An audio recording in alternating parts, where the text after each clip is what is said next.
Dinas Kependudukan dan Pencatatan Sipil Kota Metro tetap membuka layanan kependudukan pada hari pencoblosan Pilkada atau 27 November 2024. Kepala Disduk Capil Kota Metro Ika Pusparini menuturkan pihaknya tetap membuka layanan kependudukan pada hari H pencoblosan Pilkada 2024. Ia menambahkan, layanan kependudukan di Disduk Capil Kota Metro akan tetap dilayani oleh pegawai yang berada di kantor Disduk Capil setempat.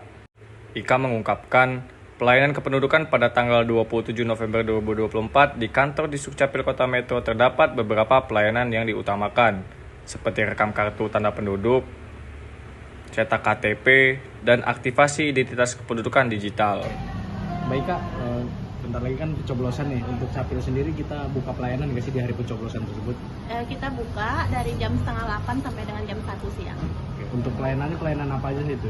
Semua pelayanan, tapi yang kita utamakan adalah pelayanan rekam KTP untuk pemula, cetak KTP, sama aktivasi identitas kependudukan digital. Jadi buat warga Metro yang belum punya KTP ataupun KTP-nya yang hilang rusak, tetap kami buka pelayanan, silahkan saja datang ke Capil pada hari Rabu. Jadi pilkada itu nggak mengganggu ya jalannya pelayanan di Capil ya? Tidak, Sabtu Minggu kemarin juga kami tetap buka. Jadi hari Sabtu Minggu kemarin kami juga tetap buka pelayanan. Kemarin itu banyak yang pemula. Pemula.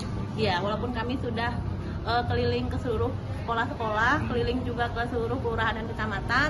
Cuman buat adik-adik yang belum rekam, silahkan lakukan perekaman. Untuk pelayanannya sendiri secara daring, apakah tetap dibuka, Mbak? Tetap dibuka pelayanan. Jadi khusus untuk hari Rabu itu juga tetap buka. Jelas untuk di kantor pelayanan. sampai jam 1 siang. Begitupun di MPP, Mbak. Di MPP buka? Oh enggak, kita di khusus di kantor saja. Kantor Ya, saja. karena Sabtu Minggu kemarin juga kita sudah buka. Semuanya dipusatkan di kantor. Cukup. Oke.